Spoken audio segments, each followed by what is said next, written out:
Much of what we believe is based on the first 3 books of the Bible. I'd like to talk about the Garden of Eden. Adam and Eve were allowed to eat of any of the trees of the garden except the tree of knowledge of good and evil. Satan, in the form of a serpent, deceived Eve, and she partook of the tree and also gave to Adam. Once they ate of the tree, they realized they were naked and clothed themselves with fig leaves. God put them out of the garden and placed cherubim to the east of the garden with a flaming sword to keep the way of the tree of life.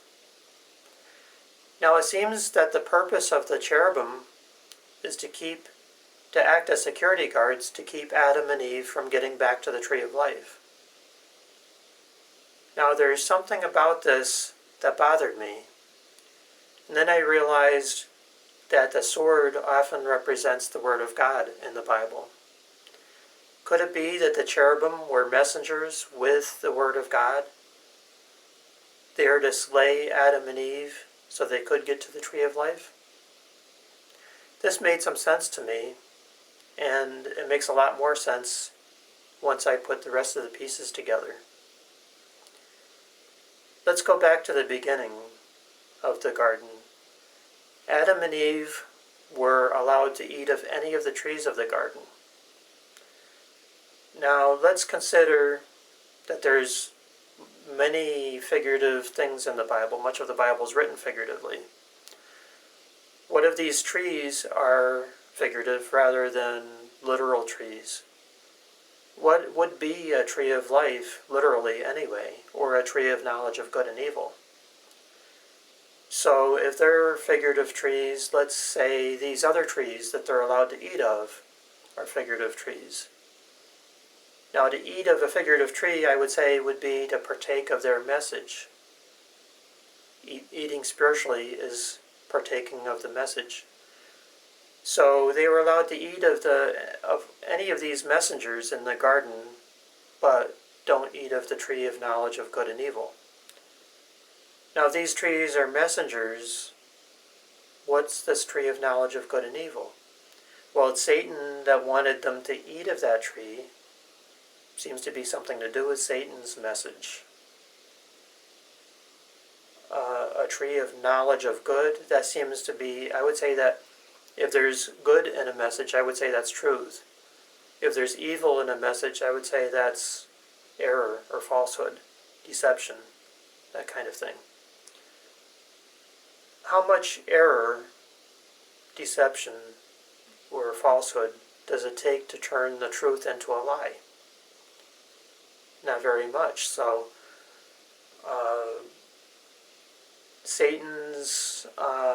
it was Satan that wanted them to eat of this tree. Satan is a deceiver, a father of lies. Well, that kind of makes sense to me that Satan would be, let's say, the head or the head messenger of this tree of error, let's say a tree of error. If there's anything extra than the Word of God, anything extra than the truth, it turns it into a lie. And it makes sense that that's why he wanted them to eat of that tree. So now once they ate of that tree, what about the other messengers? Once Adam and Eve decide to eat of the error, now the truth doesn't make sense to them. What if these messengers that had the truth want Adam and Eve to have their message? Before Adam and Eve came to them for their message, that's why they were seen as being fruit trees. Adam and Eve went to the trees for their fruit, for their message.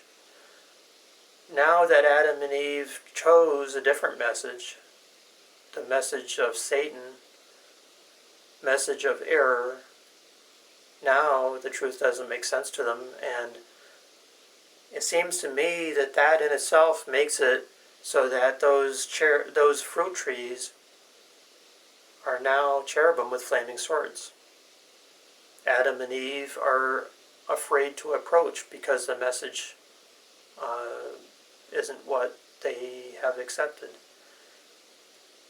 Now, I think this would happen over time. This seems to be like an allegory that shows us how we should, it illustrates some truths. If we eat of error, which would be Satan is behind that, once we eat of it, then and we chose that message over the truth, well, the truth, especially if it's considerably different than what we believe, just isn't going to make sense to us. And those messengers, when they try to give that message to us, well, it's going to seem like a flaming sword. I believe the fruit trees and the cherubim were really the same thing.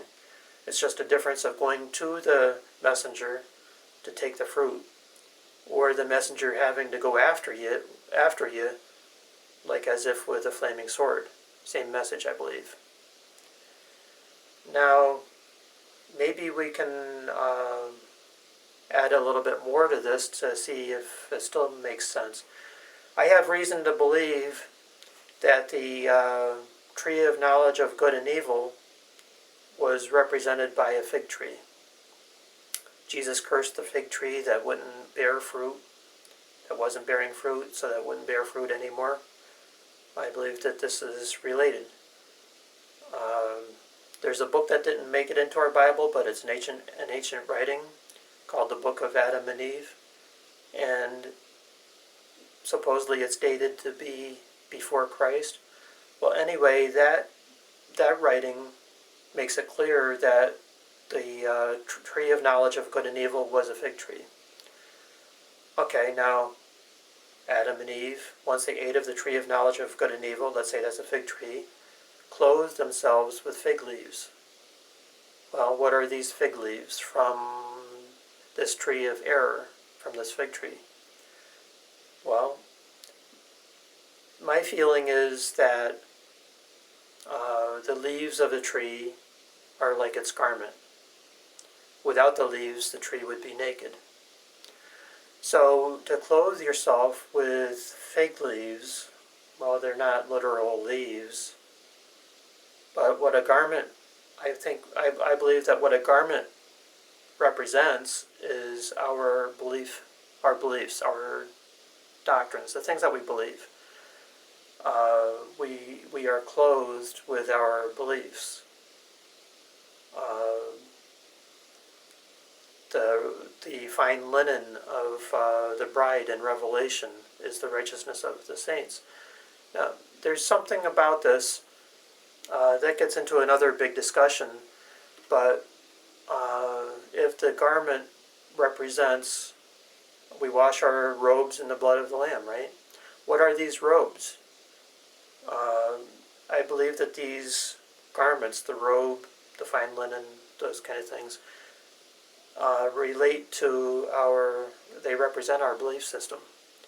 We wash our belief system in the blood of the Lamb. And that's another subject, but I believe the blood of the Lamb represents his teaching. We wash our beliefs in his teaching and make them white, pure. That's just another topic. Let's get back to the garden.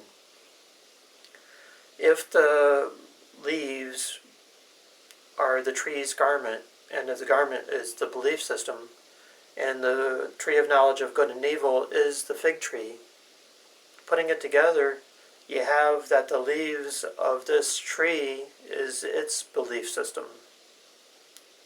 The things that those teachers believe. The messengers of Satan, let's say, the tree of knowledge of the eating of that tree, well, if it's messengers, let's say, their message, their garment would be error. So Adam and Eve clothed themselves with the belief system from this tree of error.